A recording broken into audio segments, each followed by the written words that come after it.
Andrew, are you ready? Are you ready to show the world about you and Doc Martens? Oh, he is. Hang on, let me. I Oh, think no. so. I'm unmuted, so I am. And it's great to hear you're a fan of DMs as well. Huge fan. There's one literally just Thank around the corner you. from my co-working space. So I'm in there all the time buying the insoles, like I said. Fantastic. So Andrew, okay, so we are 1 minute away from starting. We are just going to wait for a bit, see if anyone else is going to join, but then there will be people joining throughout the session. Oh my God, the time has gone already. We're officially starting. Are we there? We are. It's officially 2 o'clock.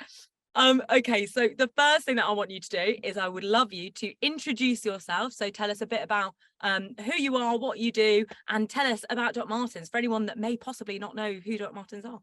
Of course. So yeah, my name's Andrew. I am the talent acquisition manager at Dr. Martens. So in essence, what that means is my job involves finding the very best talent to come to DMs, and also for us to be seen as an employer of choice from those starting out their career early on to all the way up to our senior leadership team.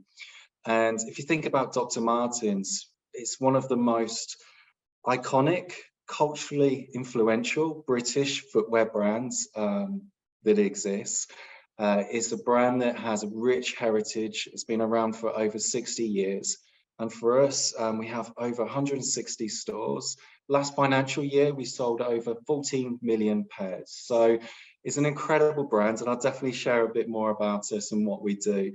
But in essence, yeah, my role is about identifying great talent to join our business. Amazing. So for all the young people out there, if you are thinking about working in retail, thinking about working at Doc Martens, which is a fantastic employer, by the way, he is the person to know. Andrew is the person that you need to be getting in touch with. So I'm sure you're going to be inundated with emails now. I'm so sorry about that. That's So, good. so your career in Doc Martens started out in the retail shop floor. That's right, isn't it? It's not. However, that's not a bad thing in the sense of retail was absolutely fundamental to my career very early on. And I get to spend time with our teams in the retail stores. But yeah, absolutely. I started in retail, but from different organizations. I see. Okay, amazing. Do you want to give us an overview, a very quick potted history of your career path from school through to where you are now? Yeah. So, all right, I'll try and keep this brief. But my very first job was a Christmas temp job at my local Argos in the stockroom. It was certainly nothing special. But for me at the time, I was such a shy kid, and it was a big deal. So it was my first interaction with colleagues, working in that sort of team environment, and in a store as well. And so fortunately for me, working in the stockroom, I'm pretty tall, so I was pretty good at it. I was able to grab things, not necessarily needing a ladder. So it was a good way to kick off my retail experience. And then after that, I spent 2 years with Homebase. Certainly not the most glamorous of jobs, but again, it was so important to me. And I started out in replenishment, worked my way through to customer service. I have a real interest in creative, and I had the opportunity to do more visual merchandising, and that was great. But then I hit a bit of a point where I was at crossroads in my career and that journey, and it was a case of, do I continue that route for retail management, or do I go to university? And I decided with the latter. It was an opportunity for me then to experience something outside of my hometown. And my hometown was a small town in Somerset. So I went to Southampton. I studied business management. And during my studies, I attended a talk actually after a lecture. There was a lady there that spoke about careers or jobs during the summer abroad. And then before I knew it, a couple of months' time later, I'm flying off to the US. And it was part of should we say, a sales program where it was a 3-day intensive training course over in Nashville with hundreds of other students. But the reality was, it turns out to be very much door-to-door sales. And I was selling encyclopedias at that time, so educational guides for those in the education system. I was certainly not the best salesperson. I didn't get to see a huge amount of the US. I got to see a lot of residential streets. and I had a lot of doors that shut in front of me. But it did teach me a lot. It taught me to be resilient and the need to be able to comfortably handle rejection and keep going.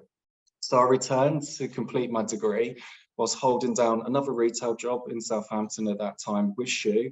And that combined my love for fashion, footwear and retail.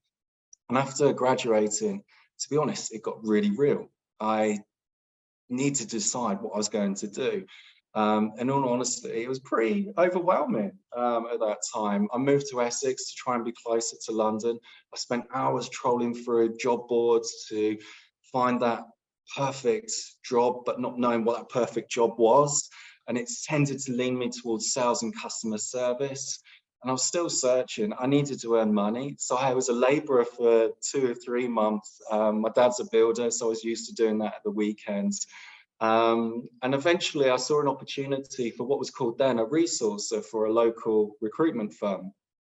And I was successful. Certainly it wasn't that dream job that I thought I'd be in, not necessarily knowing what that was, but actually it taught me so much. It allowed me to understand what was the foundations that made great recruitment. It was a small firm that during that period was bought out by a large corporation called Randstad. So I was able to experience a larger sort of corporate environment to that more small scale startup. And after 5 years, I felt that it was time to experience something new. So I joined a startup recruitment firm again to set up a department. But in all honesty, after a year, I was like, there's something there that's not right. Fundamentally, I'm missing something. And what that was working in that creative environment. And so having known the power of building your network and building those connections with companies, I thought about what are those companies that I'd love to be part of. And actually, one of those companies was Levi's. And at the time, they were advertising for a HR advisor opportunity. And I reached out to the HRD, and I certainly didn't have that HR journalist experience. However, arguably, she took a huge risk and she gave me the opportunity. And because of that, I have so much admiration for Andrea, who done that at the time. And it was the biggest turning point for me in my career because it was taking me in that direction that I'd always hoped for. So I was with Levi's for coming up to 11 years. During that period, I started out again in HR, made my way through to talent acquisition, which leverages that recruitment experience. And at the end of my career with Levi's, I was leading recruitment for Europe. And then COVID hit, and it was the first time I took a bit of a step back during those couple of years where I was like, okay, what's next for me? How do I push myself to that next step? And I saw Dr. Martens advertised. Fortunately for me, of course, I applied and I was successful in my current role. And with that, it was one of those situations where you realize what's incredibly important is working for a business. I appreciate individuals may start up and have their own company, but if you are working for a company, one that shares the same values as you, and there's that personal connection as to why you want to be part of that brand, and there's a real sense of pride to working for that business. So I'm very fortunate. I have an incredible opportunity to represent the brand for us. It's an opportunity to support the business with its growth plans, to bring in new talent, as I say, at all different levels, but also showcase what makes Dr. Martens special. And actually, talking about creativity, TA has evolved as well. It's not traditional recruitment anymore. So it's about creating that brand story, how you show that and cascade that across all of different channels. So it certainly combines a real mixture of what I thought I was good at earlier on in my career, combining the retail, and those stepping stones allow me to get to where I am today. It's an amazing story, and it's actually really resonates with a couple of other things that other people said, which is about the basically we've a kind of constant theme throughout the week has been the hybrids of different kind of industries, different, like, your role. You do not have to necessarily do this, like, you know, really traditional creative role in a creative company, in a industry. You can do, you know, something that's people focused, or you can do sales, or you can do legal, or you can do finance, and you can be in a creative environment and be promoting or working with a product that you really, really care about. And that is exactly what you do, which is really cool. Yeah. There's a lot to take away from there. Hopefully all the students watching are, you know, very much cottoning onto that. You know, you don't have to be a fashion designer in the fashion industry. So that's really cool. And I love what you said as well about being value led. I mean, there is like no other brand out there really in the fashion industry that is as like kind of strong on their values and like has the history, like you said, behind it, like Dr. Martens does. Like it really is an iconic brand. Yeah, it's what it is. It gives you a real sense of purpose because you are working for a business that has a huge impact in the industry, but beyond that, what we stand for. And it is nothing better to be able to support that business, to bring in, again, talent, but also see that talent succeed and flourish in the business. And then what we do internally to develop our employees. So yeah, incredibly fortunate. And then again, an incredible brand.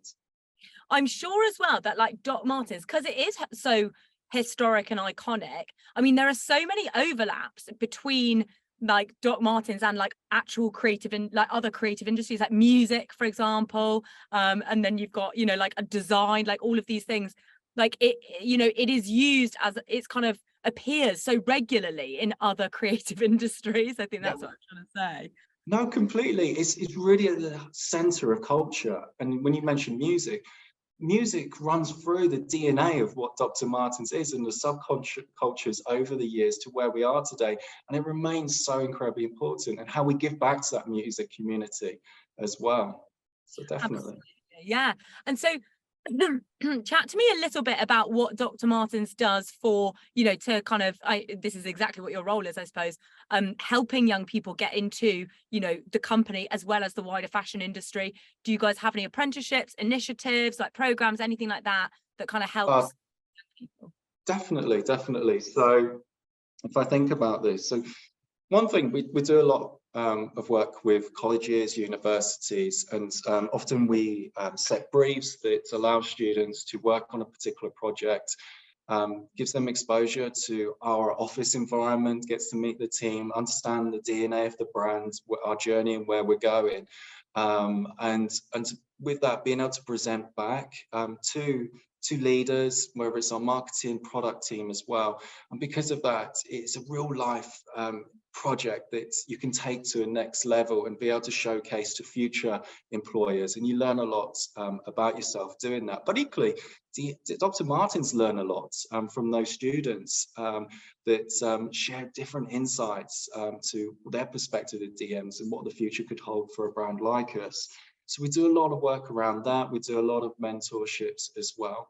One thing that I should mention is that we have a factory in Northampton, in Cobbs Lane, where we actually still produce Dr. Martens footwear.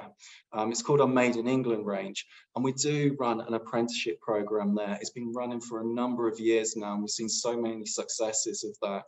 So ultimately, as part of that apprenticeship, the program will allow aspiring students that would love to be a shoemaker one day to be able to undertake that 12-month program and then become a factory operative as part of that.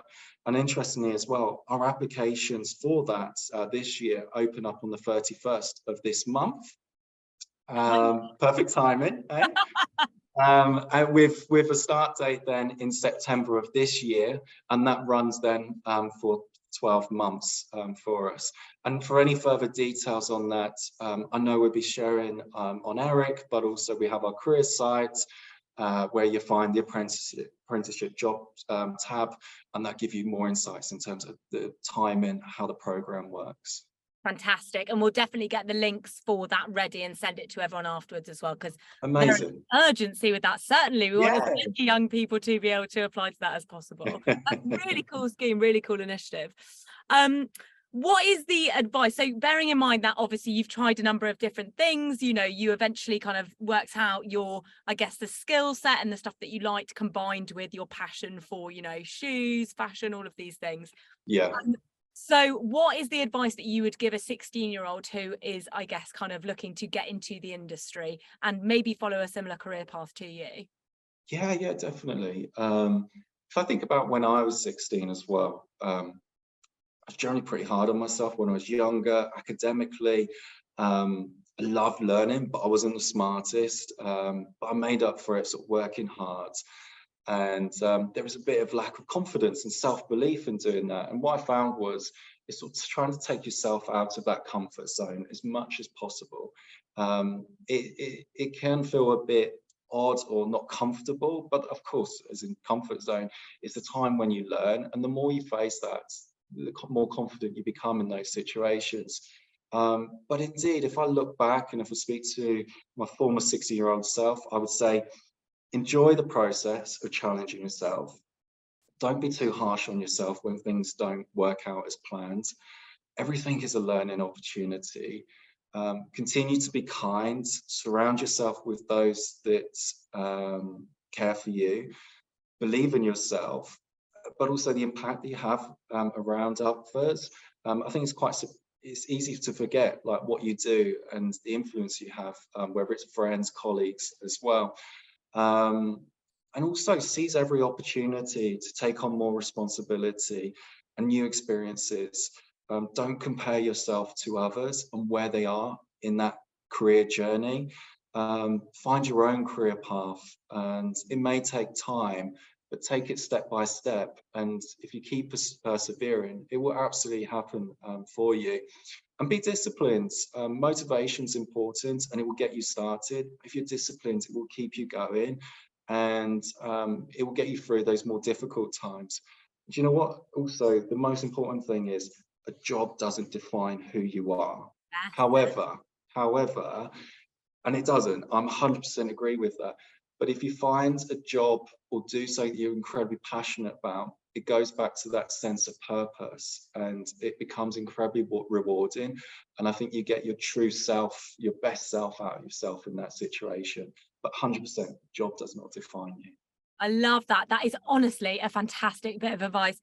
Because I think, it takes a long time for adults to work that out. If you can kind of recognize early on, you can get rid of a whole world of pain otherwise that you'll go through, because it is, I love what you said there, like it doesn't define you, but it can complement your personality and your things. That's brilliant. Oh my God, there's so many things I wanted to comment on there because there are so many gems.